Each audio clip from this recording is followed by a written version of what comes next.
Hello and welcome to Old Ways Gardening and Prepping. My name is Teresa. I would like to welcome you into our kitchen this evening where, we're continuing on with Native American Heritage Month. And this is another very old recipe. It is for Seneca ghost bread. There's a story behind it. Now, as I researched and searched and have read so much, but I could not find the original recipe. But I could find little blurbs about one thing that was used, but nothing else. So, what I'm going to use for the basis of the bread is what originally was used, and the more modern kind of adaptation of it. In the beginning, the reason why it was called ghost bread was it was served during the 10-day mourning period for someone who passed away.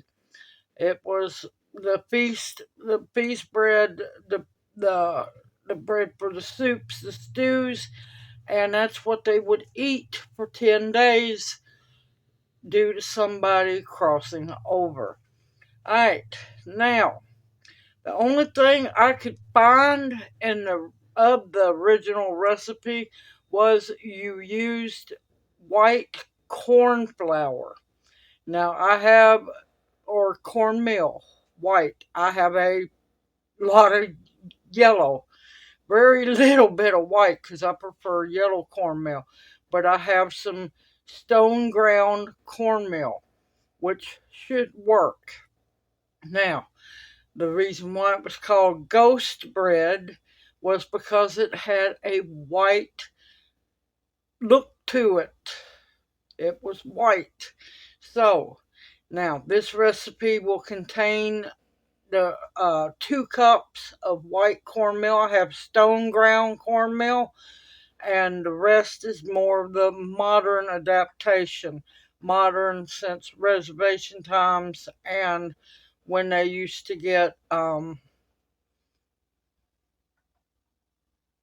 Lord, commodities. There we go. Okay. Now it's not so much done for mourning. I have read it's sold at powwows. So the traditional reason behind the bread has fairly been lost, but I'm wanting to pay respect to it and make it as correctly as I can because there's no old information out there, and that's what's sad. So let's get busy. Okay, I have 2 cups of white cornmeal. I'm using stone ground regular cornmeal, not self-rising.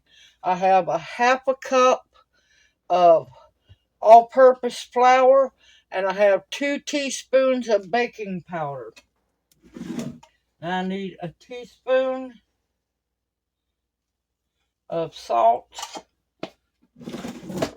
And here's the interesting throw. You're going to want a quarter of a cup of powdered milk. Well, I don't have regular powdered milk, so, and of course, this is not traditional. Um, they would have had powdered cow's milk due to the commodities. Well, I'm going to be using goat milk. And that's a quarter of a cup.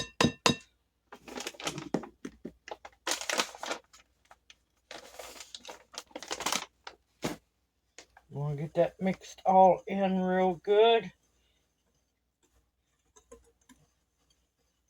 Basically, from what I'm reading, what I have researched, this is more of the basis like a hoe cake in a way. And I'm upset I couldn't find any traditional recipes except the ones after removal to reservation. And this is a cup of water.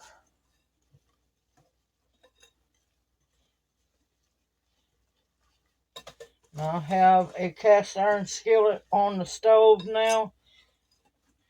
I'll be frying in peanut oil. You can use corn oil. You can use bear fat, tallow.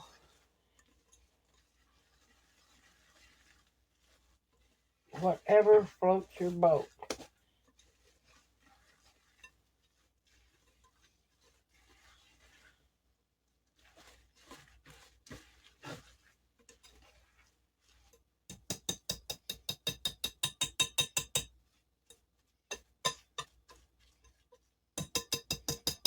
Alright, we're going to head over to the stove and let's get to cooking.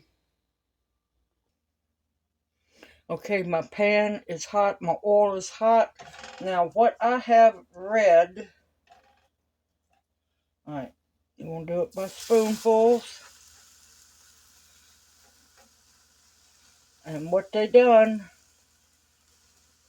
is they use the wood ash soaked or treated hominy corn and made it into a flour or a meal, cornmeal.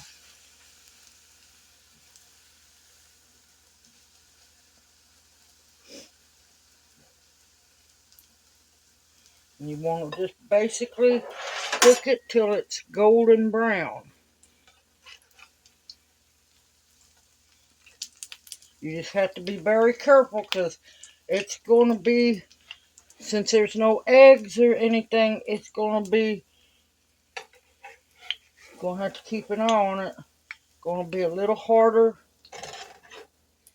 softer material to flip. Well, that done pretty good.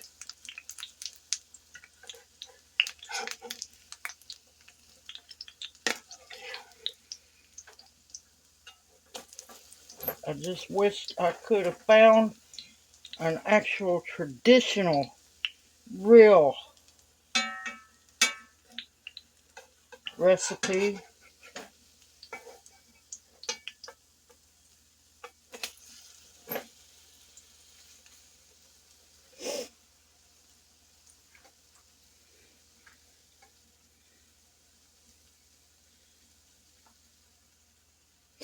This is definitely going to be interesting.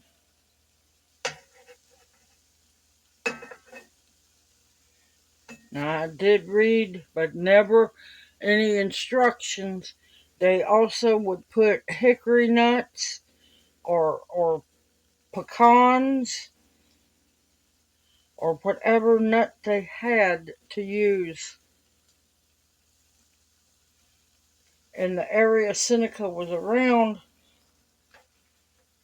there's a good chance there was hazelnuts. Because yes, hazelnuts is native to here.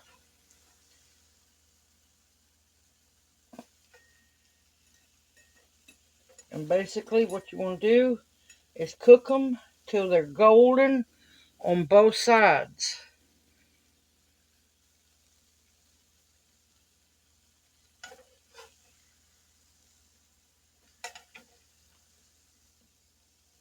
You want to have some paper towels to lay them out on.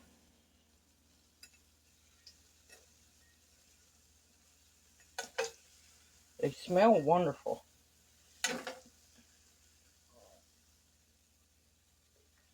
Like I said, I'm using peanut oil.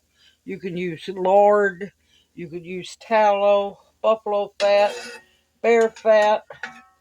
Bear fat would have been more, bear and buffalo would have been more traditional to use.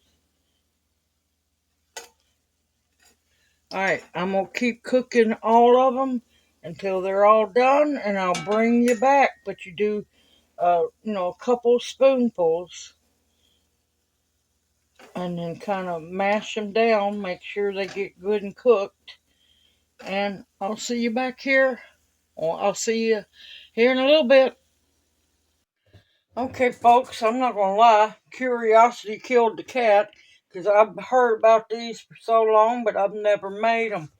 Look how beautiful they turned out. They are gorgeous. Now, of course, me and this light in this kitchen going to fight. Now, curiosity killed the cat. I had to sample it because it was smelling so good. I am so thankful that I found the basis of this because I don't think it would have been near as good if I would have used just the flour. Something told me to go with the white cornmeal, even though all I had was stone ground, so it's bigger kernel pieces. But if you can get white corn flour, make sure it's not self-rising.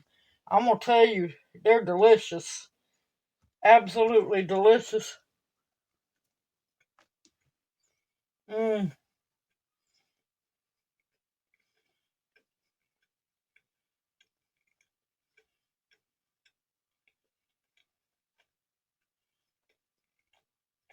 all these are so good.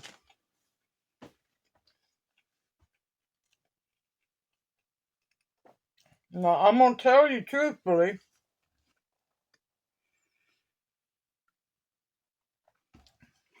what they remind me of. Fried grits is exactly what they remind me of. And I guarantee you, this is not the only time these are going to be made throughout the year. Lord, I gotta start buying white cornmeal just to make these. Because I like my cornbread with yellow cornmeal, but I will be keeping these made throughout the year. This ain't the first time these are going to be made. I'm so thankful I finally got around to making these. I just wished I could have, hold on a minute. I just wished I could have found the actual original recipe, but there are none. The only thing I could think of is an elder getting a hold of me and letting me know what the original recipe was, because I'm not gonna lie, these are good. These are really good. Now, personally, I would season them a little more. That's me. I wanted to keep this as close to traditional as possible. I'm glad something told me to go with the white cornmeal, and I did. And I am thankful because these are absolutely delicious, and I hope you will try them as well. Now, of course, the recipe will be in the description box below. I read little blurbs here and there. They had said something about mixing in mashed black beans or mashed other beans, but I never could get a pinpoint definite on it because I'm trying to research and bring alive the old recipes if possible. But these are delicious, y'all. I'm not gonna lie, it's just like fried grits. Yes, it is. Simple, easy, survival food. Our ancestors survived on this during times of mourning, what the bread was originally made for. Not for powwows, not for gatherings, not for feasts, but for when people cross over. This was served with soups and stews and ate by themselves. And you can do it. If I can make it, you can too. I'm trying my best to keep the old ways alive, the old recipes, the ones of our ancestors. And I am thankful for this one. All right, everyone. I hope this encourages you to try Seneca Ghost Bread. It's good. It's really good. I'm not going to lie to y'all, but I love grits. And I'm so happy I done it. Continue to stock your pantries with foods that will nourish and sustain you. medicinals that will heal you, protection of all kinds, and above all else, hold on.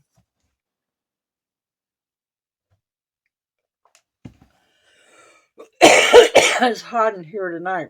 Above all else, the bare essentials to survive on.